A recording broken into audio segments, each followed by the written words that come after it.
प्रक्षालन केलं जाते. सुदामा म्हणतो हे काय आहे?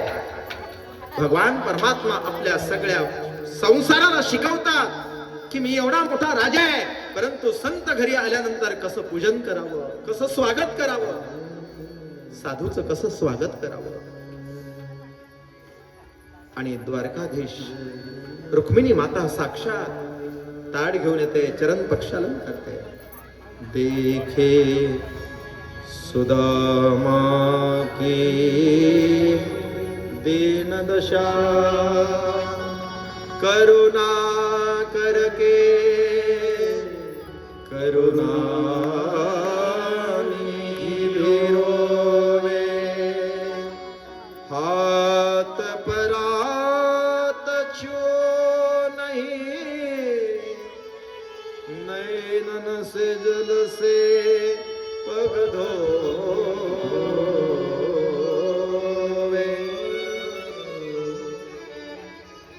सुदाम देवाच्या चरणाच्या अभिषेकात अभिषेक केला. हे सुदाम देवाचं त्यागाचं पूजन आहे, हे सुदाम देवाच्या भक्तीचं पूजन आहे, हे सुदाम देवाच्या एकनिष्ठेचं पूजन आहे. आणि भगवान परमात्मा द्वारकाधीश आता सुदाम देवाजवळ बसतात. सगळ्या पत्न्या येतात, नमस्कार करतात, एक एक एक एक करून नमस्कार करतात. सुदामा म्हटला हे सगळे लोक, भगवान म्हटले आपल्याच घरचे आहेत. एवढे? ते म्हणजे खूप आहे, 16,108. कृष्णा एवढा वेळ जर समजा दर्शन लागलं तर हे पंढरपूरची तर बारीच होईल. मग असं करणं, सगळ्यांवरचा तू नमस्कार मला कर. द्वारकाधीश साक्षात आता सुदाम देवाला नमस्कार करतात आणि सुदाम देव आशीर्वाद देतात. देवाला सुद्धा आशीर्वाद देण्याची ताकद या भारताच्या साधू मध्ये आहे. म्हणून या देशाच्या पाठीवरती देवापेक्षाही साधू श्रेष्ठ आहे.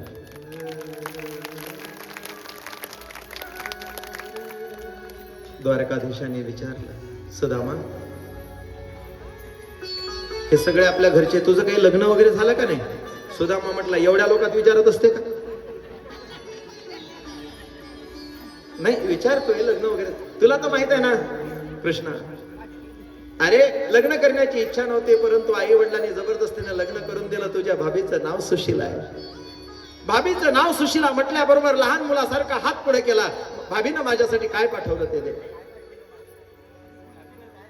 सुदामाच्या डोळ्यात पाणी आलं. सगळं जग बदललं, परंतु माझा कृष्ण बदलला नाही, माझा काना बदलला नाही.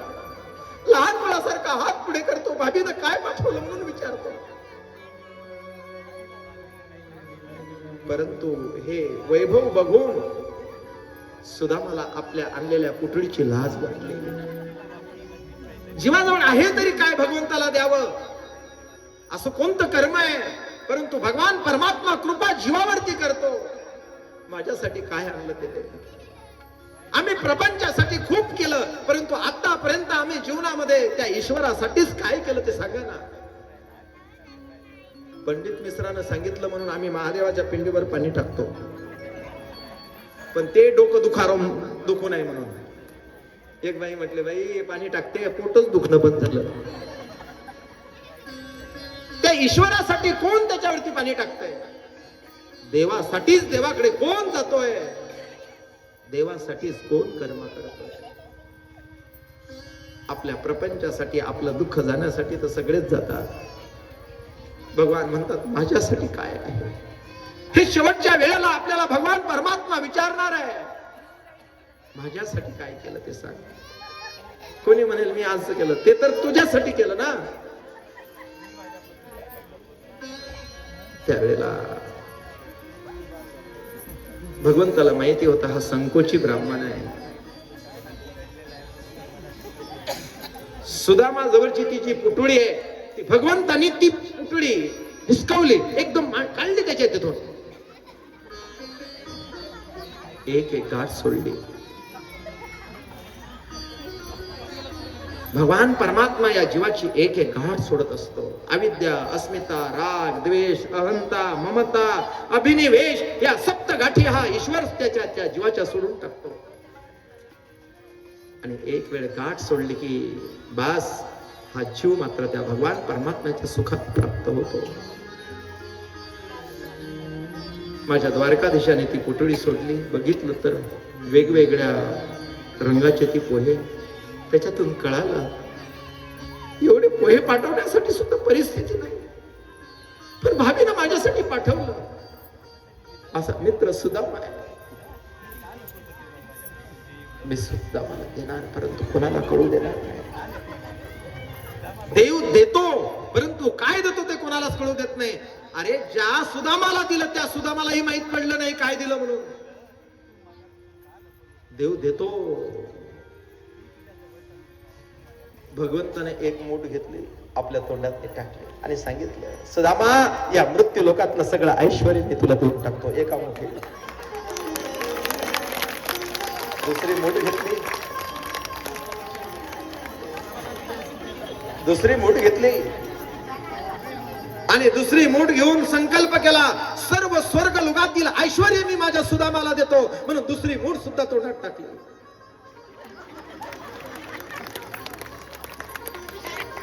तिसरी मूठ हातात घेतली.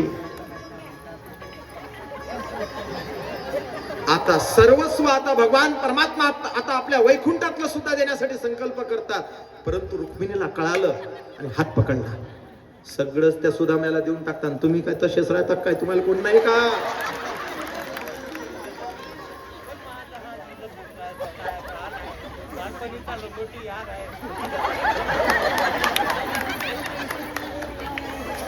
हे कोणाला ऐकू जाऊ नये म्हणून भगवान परमात्मा रुक्मिणीकडे पाहतात आणि रुक्मिणी बोलली नाही, फक्त डोळ्यानं बोलली. बाया डोळ्यानं लय बोलतात. भगवान परमात्मा ही डोळ्यानंच बोलले. याच ब्राह्मणाच्या कुळातल्या एका ब्राह्मणानं तुझी चिठ्ठी आणली होती म्हणून तू द्वारकेची राणी झाली. डोळ्यानंच बोलले. ते म्हटले, हो सगळं बरोबर आहे, पण तुम्हाला लेकर बाळ आहेत ना. डोळ्यानंच. पण हे दुसऱ्याला कोणाच कळत नव्हतं. दोघाची भाषा दोघाला कळते.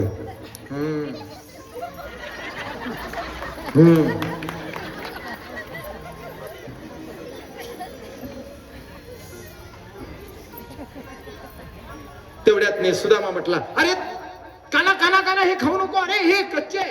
भगवान म्हटले, तू म्हणतोस ना नाही खात. आणि वरून वरून रुक्मिणी म्हणते, बायाने वरून वरून पॉलिश लय मारता येते.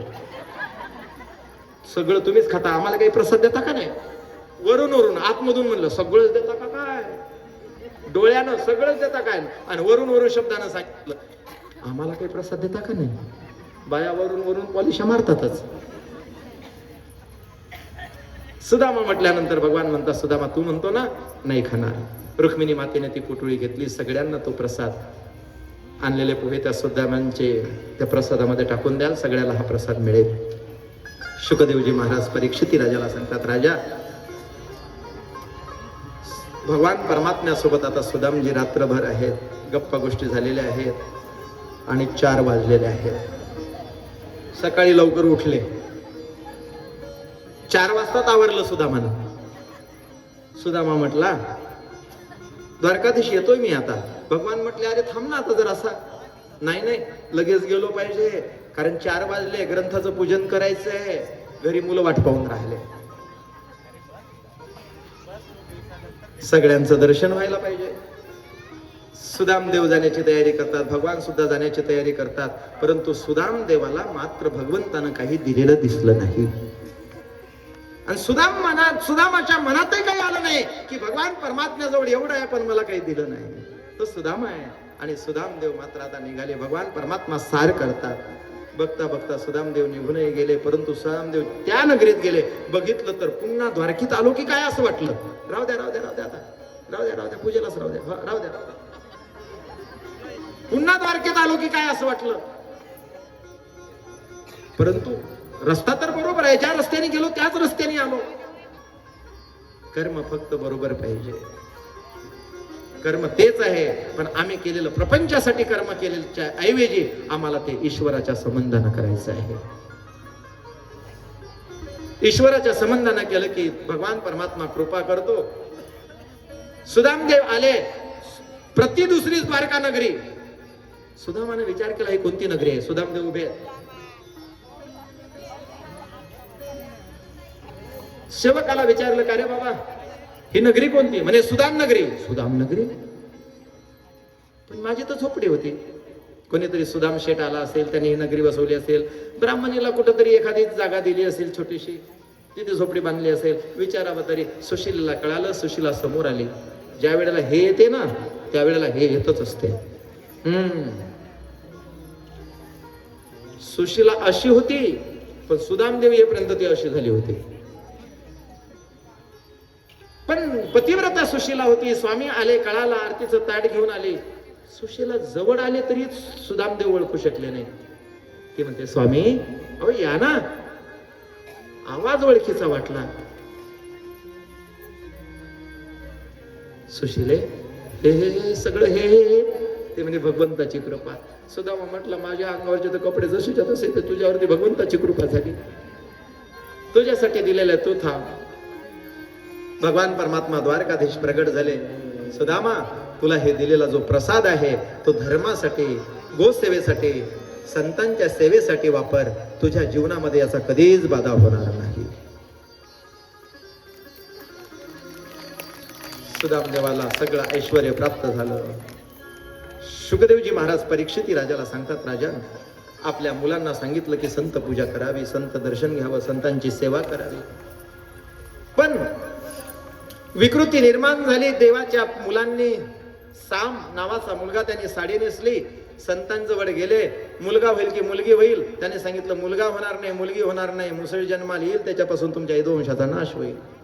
झाडा आड आले, साडी सोडली, पटकन मुसल खाली पडलं. उग्रसेन राजाला सांगितलं. उग्रसेन राजानं सांगितलं समुद्रामध्ये चूर्ण करून फेकून द्या. एका तुकड्यासह ते चूर्ण फेकलं. चूर्णापासून लवाळे निघाले. तो तुकडा एका माशाने गिळला, मासा एका जाळ्यातनी सापडला. तो तुकडा एका लोहाराने विकत घेतला. तणक आहे म्हणून बाणाच्या टोकावर लागला. तो बाण एका व्याधाने, एका पारध्याने विकत घेतला. त्या दिवसापासून द्वारका नगरी शुकशुकाट झाली. कोणी येत नाही म्हणून प्रभा क्षेत्रावरती गेले. प्रभा क्षेत्रावरती जाऊन मोठा यज्ञ केला, अन्नदान केलं. त्या ठिकाणी सगळ्या मुलांनी देवाच्या जरी कुळातनी असतील तरी सुरापान केली. एकमेकाचे मतभेद झाले. लव्हाळे धरून काढायचे, एकमेकाला मारायचे. शाप होता, मरून पडायचे. बलराम दादा आले तर बलराम दादाचं कोणी ऐकायला तयार नाही. दादा कृष्णाने सांगितलं दादा आपलं अवतार कार्य संपलं. शेषाचं रूप धारण केलं आणि दाऊजी महाराज समुद्रामध्ये निघून गेले. बोले दाऊजी महाराज की जय. शुकदेवजी महाराज परीक्षिती राजाला सांगतात की राजा एक एक एक एक करत करत करत सायंकाळपर्यंत सगळं मात्र कुल समाप्त होत होतं. भगवान परमात्मा पिंपळाच्या झाडाखाली बसलेले होते. उद्धवाला ज्ञान सांगितलं. उद्धवाला सांगितलं उद्धवा तुला जर या कलियुगाच्या प्रभावातून थांबायचं असेल तर तू ताबडतोब आता तीर्थयात्रेसाठी जा. म्हणून तीर्थयात्रेला गेलं पाहिजे, तीर्थयात्रा केली पाहिजे. भगवंत त्याने सांगितलं मला आश्रय द्या. भगवंताच्या पादुका घेऊन तो तीर्थयात्रेला गेला. म्हणून देवाला तीर्थयात्रेला जायचं असेल तर आपल्या इष्ट देवतेला, आपल्या गुरुला, संतांसोबत तीर्थयात्रा केली पाहिजे. ती तीर्थयात्रा भागवतासोबत आपण शुक्ताला आणि कुरुक्षेत्रावरती यावर्षी 5व्या महिन्यामध्ये जाणार आहोत. ज्यांना संपर्क करायचा असेल डॉक्टर साहेब विलासरावजी, आमचे शेळके साहेब याच्यासोबत संपर्क करा. माता भगिनी असतील. मला त्या बाईचं नावच माहित नाही. कुठं गेली हो बाई? ते उभी राहणारी नेहमीसाठी कुठं गेली? हा हे इकडे जरा असं पुढे. मी 7 दिवसा बसून पाहतो. एकदम सेवा म्हणजे सेवा. एक वेळ त्या माऊलीच्या टाळ्या वाजवा. शुक्तालला यायचं आहे तुम्हाला.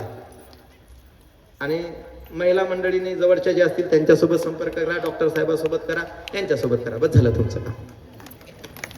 दाखवून दिलं तुम्हाला. अशी सेवा सगळ्यांनी करावी. काही म्हणत असतील बाबा योकासबाईच्या टाळ्या वाजवल्या. मी कोणाचं कौतुक करतच नाही. मी त्याच्या सेवेचं कौतुक करतो. व्यक्तिगत कोणाचं नाव घेणं आपलं, मी काही कोणाचा भाट थोडाच आहे नाव घ्यायला. पण सेवेचं मात्र कौतुक केल्याशिवाय राहत नाही. ज्यांनी जे कार्य केलं त्याचं कौतुक झालं पाहिजे. गो सेवा केंद्र याची ज्या समित्या आहेत एक वेळ एवढं सुंदर दृष्ट लागावा असा प्रोग्राम, असं कार्य, आणि त्या जंगलामध्ये असं गोसेवा करतात. एक वेळ सगळ्या गोसेवकांचं टाळ्या वाजून स्वागत झालं पाहिजे. शुकदेवजी महाराज परीक्षिती राजाला सांगतात, राजा तीर्थयात्रेसाठी देवाच्या पादुका घेऊन उद्धवजी महाराज निघून गेले. अर्जुनाला सांगितलं नगरी पाण्यात बुडणार आहे, सगळ्यांचा सांभाळ कर. भगवान कृष्णांनी भिलांचे रूप धारण केले, अर्जुनाचं त्या ठिकाणी हरण करण्यात नाही आलं. इकडे मात्र सायंकाळची वेळ झालेली आहे. तो पारधी त्या ठिकाणी आलेला होता, शिकार भेटत नाही. सायंकाळच्या वेळेला हरण एक पाण्यावरती येत होतं, चाहूल लागली, पळायला लागलं. ज्या ठिकाणी भगवान परमात्मा बसलेले होते त्याच दिशेनं जात होतं. सायंकाळची वेळ झालेली होती, बरोबर दिसत नव्हतं, प्रकाशही नव्हता, अंधारही नव्हता. भगवंताचा पायावरती पाय ठेवलेला तो हरणाच्या मानेसारखा दिसला. झाडाच्या आरून त्यानं बाण सोडला, भगवंताच्या चरणाला बाण लागला. एक्सप्रेस गाडी सुटलेली आहे, सगळ्यांनी सावधान, मी क्रम पूर्ण करतो.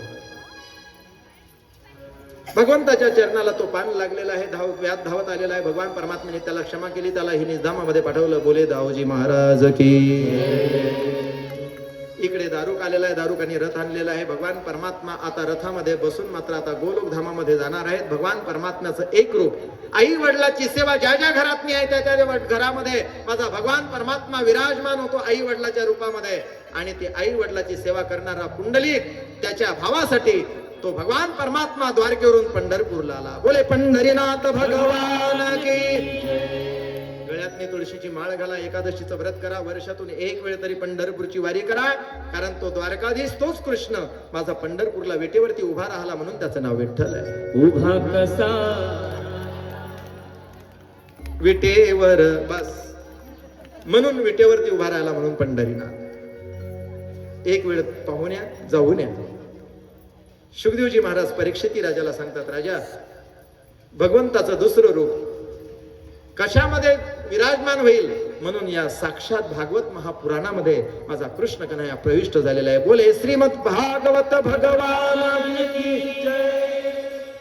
तिसरं रूप भगवान परमात्म्यानं विमानमध्ये बसलं, लख प्रकाश पडला आणि भगवान परमात्मा गुप्त झाले. त्याच्यानंतर कलियुगाला आरंभ झाला. राजा 7 दिवस संपले, तक्षक सर्प येण्याची वेळ झाली. बोल तू मरणार का? परीक्षिती राजाने सांगितलं, माझा जन्मच नाही तर मला मृत्यू कुठला. बस माझं कार्य झालं. परीक्षिती राजाने शुकदेवांचं पूजन केलं. शुकदेवांच्या जवळ सुवर्ण कमल दक्षिणा ठेवली. सुवर्ण कमल दक्षिणा ठेवून शुकदेवजी महाराजांना लागत नव्हतं. शुकदेवजी महाराज आले त्या दिशेनं मात्र जसे निघून गेले. बोले शुकदेवजी महाराज की. शुकदेवजी महाराज निघून झाले. परीक्षिती राजा उत्तरमुख बसलेले आहेत आणि परीक्षिती राजा उत्तरमुख बसल्यानंतर भगवान परमात्म्याच्या ज्योतीमध्ये विलीन मात्र त्यांनी ज्योत केली. तक्षक सर्प आला. तक्षक सर्पाने परीक्षिती राजाच्या शरीराला दंश केला. त्या विषाच्या प्रभावाने शरीर जळून भस्म झालं आणि परीक्षिती राजाची ज्योत भगवंताच्या ज्योतीमध्ये विलीन झाली. बोले परीक्षित महाराज की. सुतजी महाराज शौनक ऋषींना सांगतात, ऋषो त्याच्यानंतर कलियुगाचा फार मोठा आरंभ झाला. माया भगवान परमात्म्याची कशी एक आहे सगळा विचार केलेला आहे. त्या ठिकाणी कलियुग जर आपल्यावरती प्रभाव करू नये असं वाटत असेल तर भगवान परमात्म्याचा परीक्षिती राजाने एक गुण त्या कलियुगाचा बघितला.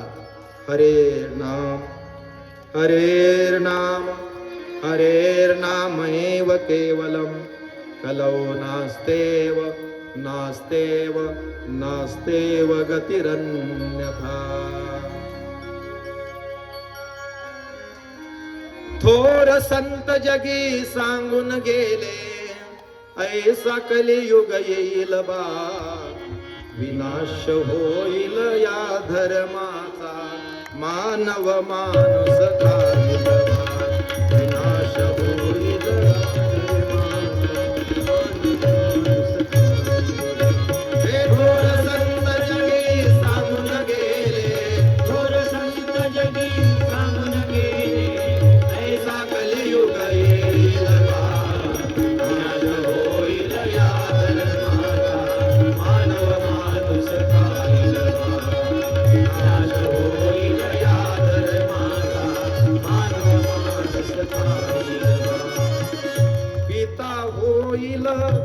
पुत्र होईल पित्याचा वैरी.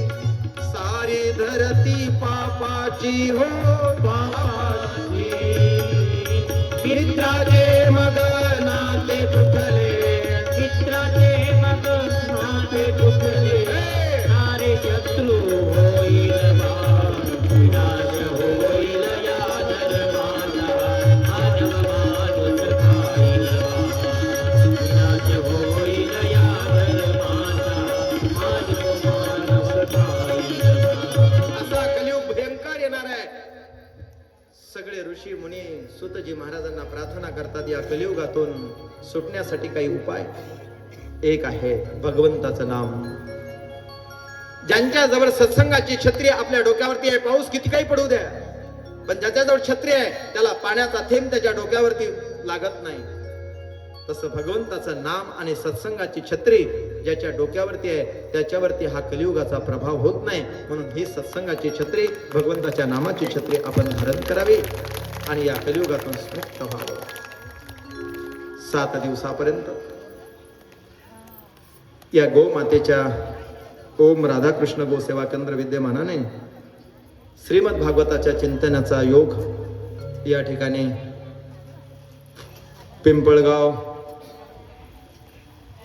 टाकळी परिसर इथे करण्याचा योग प्राप्त झाला. माझ्या जीवनामध्ये मी माझं भाग्य समजतो.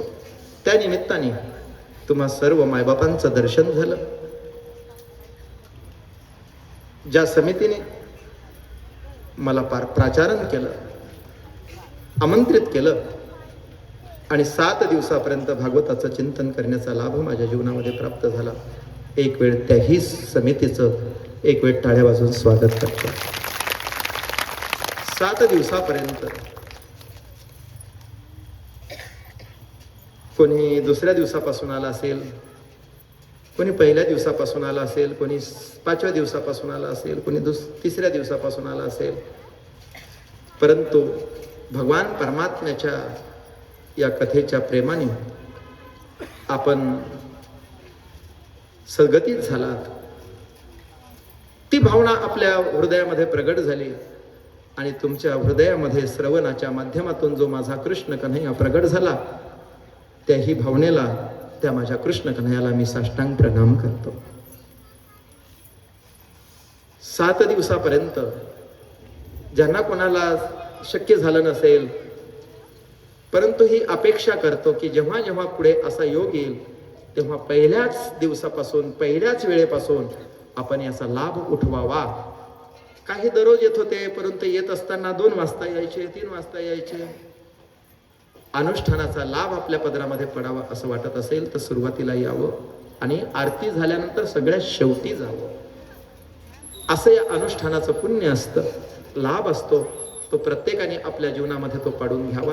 पण नाही आता प्रपंचाच्या धगधगीतीच्या जीवनामध्ये तेवढा वेळ देता आला, परंतु शेवटच्या क्षणाला का नाही आपण भागवत प्रेमी होऊन या मंडपमध्ये भागवत धर्मामध्ये बसलात. गोसेवेसाठी आपण एवढ्या प्रेमाने एवढा मोठा हा उत्सव करताय. एक वेळ त्याच्यामध्ये अन्नदान करणारी मंडळी, त्याच्यामध्ये वेगवेगळ्या स्वरूपाने हातभार लावणारी मंडळी, दाते मंडळी, एक वेळ सगळ्यांच्या चरणावरती नमस्कार करून त्यांचं टाळ्या वाजवून स्वागत करूया. 7 दिवसापर्यंत तबला वाजवण्यासाठी आमचा भुला प्रसाद, गायक पुरुषोत्तम पाटील, सिंतवादक गायक आमचे मुरली भाऊ ताथोड, त्याचप्रमाणे आदित्य व्यासपीठावरती बसून आपल्याला त्यांनी आनंद देतात, त्यांचंही टाळ्या वाजवून आपण स्वागत करू. प्रत्येकापर्यंत हा आवाज पोहोचवण्याचं काम आमच्या साऊंड सर्व्हिसवाल्यांनी केलं. एक वेळ साऊंड सर्व्हिसवाल्यांचंही सुद्धा टाळ्या वाजवून स्वागत करू. त्याचप्रमाणे आपल्याच गावामधील, आपल्याच परिसरामधील ज्यांनी ही रूप धारण केली, भगवान परमात्म्यांच्या भक्तांच्या, भगवंताच्या स्वरूपामध्ये येऊन आपल्याला हा आनंद द्विगुणित करून दिला, एक वेळ त्यांचंही टाळ्या वाजवून आपण स्वागत करू. अनेकांचं याच्यामध्ये योगदान आहे. प्रत्येकाचं नाव तर आपण घेऊ शकत नाही, घेता येणार नाही, त्याच्यामध्ये वेळ निघून जाईल. यादी फार मोठी आहे, परंतु ज्यांनी ज्यांनी याच्यामध्ये योगदान केलेलंच असेल आणि करणार असतील पुन्हा उद्याचा तर फार मोठा महाप्रसाद आहे. आपण सगळ्यांनी त्याच्यामध्ये हातभार लावावा आणि गोसेवेसाठी आपल्याला जेवढं तन मन धनानं त्याच्यामध्ये सहकार्य करता येईल तेवढं करावं. म्हणून या ठिकाणी ही कार्यकर्ते मंडळी हा खटाटो एवढा उत्साह गोमातेच्या नावाने करतात. आम्ही आमच्या मुलाचा वाढदिवस करतो, सगळं करतो, डेकोरेशन करतो, वेगवेगळे करतो. मी म्हणतो हा वाढदिवस वगैरे हे करत असताना जर गोमातेच्या सेवेसाठी जर तो आपण खर्च केला आणि गोमातेचा आशीर्वाद घेतला तर निश्चितच त्याही जीवाचं कल्याण झाल्याशिवाय राहणार नाही. कोणत्याही निमित्तानं का होईना, कोणतंही अवच्छेदक साधून होईना, आपण धर्म कार्याला, आपल्या गोमाते सेवेला, धर्माला आपण हातभार लावावा आणि त्या पद्धतीनं आपण जीवन वाटचाल करावी.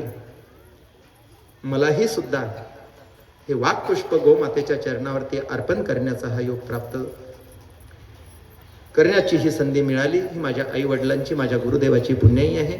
माझ्या गुरुदेवाच्या चरणावरती मी नमस्कार करतो. भागवताला फक्त एकच मागायचं आहे की शेवटच्या श्वासापर्यंत फक्त अशीच सेवा होत राहावी. भागवताला दुसरं मागायचं तरी काय? सगळ्यांनी प्रार्थना करावी की ईश्वरा, हे भागवता, हे भगवान परमात्मा, आमच्यावरती कृपा करे. फक्त मनात वाईट बुद्धी येऊ देऊ नको. जो नियम केला तो तुझ्या कृपेनं पूर्ण व्हावा. भागवताची सेवा करण्याचा योग या मनुष्य जीवामध्ये फक्त होतो. श्रवणाच्या माध्यमातून असो वा पठनाच्या माध्यमातून असो वा कथनाच्या माध्यमातून असो, ही भागवताची, भगवंताची सेवाच आहे.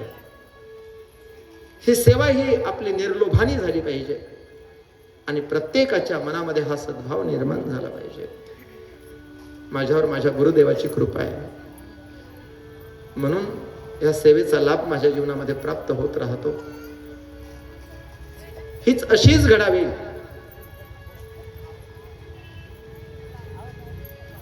एक दिवस का होईना त्या भगवान परमात्म्याला आपली आठवण आल्याशिवाय राहणार नाही. याद आएंगे उनको कभी ना कभी, कृष्ण दर्शन तो देंगे कभी ना कभी. ऐसा विश्वास मन में जगाते चलो, कृष्ण गोविंद गोपाल गाते चलो. कृष्ण गोविंद गोपाल गाते चलो. कृष्ण गोविंद गोपाल गाते चलो. देहांत काले तुम सामने हो, बंसी बजाते मन को लुभाते. यही गीत गाते मैं तन नाथ त्यागो. हे नाथ नारायण वासुदेव, हे नाथ नारायण वासुदेव.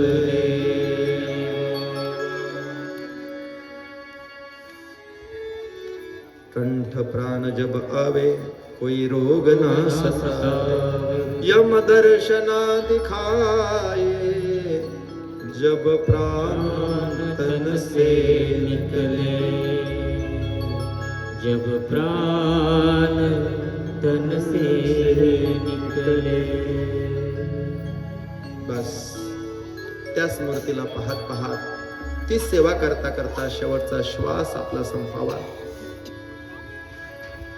ही झालेली वाङ्मयी सेवा, श्रीमद भागवत कथा, ते पुष्प गोमातेच्या चरणावरती, गुरुदेवाच्या चरणावरती आणि तुम्हा सर्व सज्जनांच्या चरणावरती समर्पित करून या ठिकाणी थांबतो. ऐकत असताना, सांगत असताना काही दोष घडले असतील, मी समोर म्हणतो, माझ्या पाठीमागे सगळ्यांनी बोला. बोले श्रीमद भागवत भगवान भगवान की जय। चला, सगळ्यांनी डोक्यावरती घ्या, डोळे लावा, हात जोडा, मी म्हणतो माझ्या पाठीमागे म्हणा. बोले श्रीमद भागवत भगवान की की जय। बोले द्वारिकाधीश भगवान भगवान की जय। कृष्णाय वासुदेवाय कृष्णाय वासुदेवाय हरये परमात्मने प्रणत क्लेशनाशाय प्रणत क्लेशनाशाय गोविन्दाय नमो नमः. गोविन्दाय नमो नमः।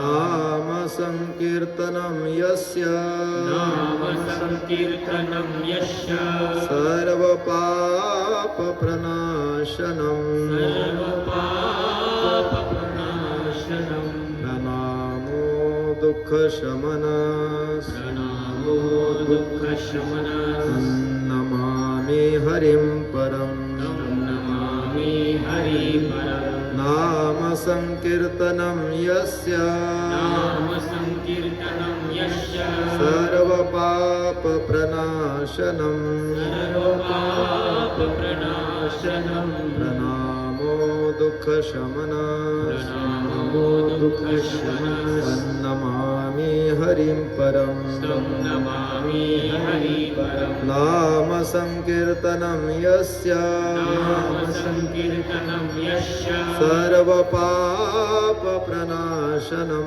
सर्वपापप्रणाशनं प्रणामो दुःखशमनः प्रणामो दुःखशमनः तन्नमामि हरिं परम्. नमामि हरिपरम्। तन्नमामि हरिं परम्. नमामि हरिपरम्। भवे भवे यथा भक्तिः भवे भवे यथा भक्तिः पादयोस्तव जायते पादयोस्तव जायते तथा कुरुष्व देवेश तथा कुरुष्व देवेश नाथस्त्वं नो यत प्रभो. नाथस्तं नो यतो प्रभो। यदक्षरं पदभ्रष्टमन्तत्वं भवेत् तत्सं सर्वताशैव प्रसीद परमेश्वर.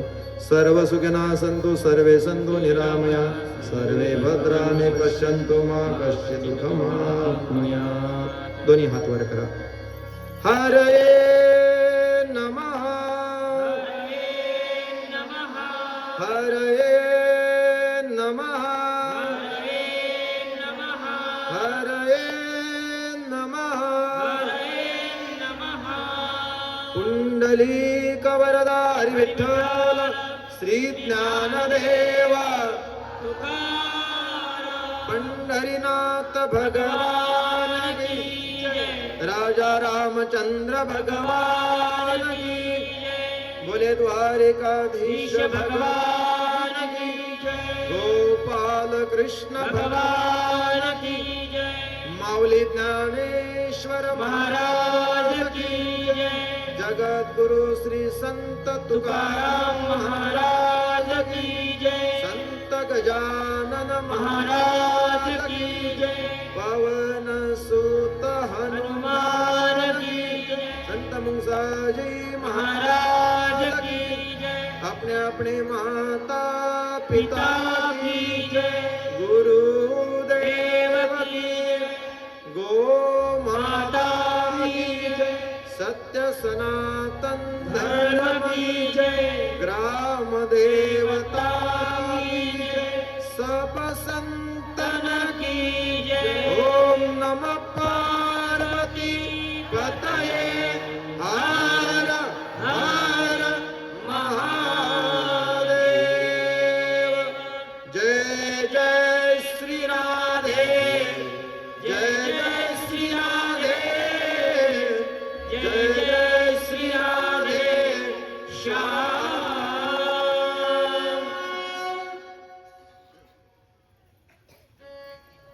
हरि ओम शांति शांती शांती.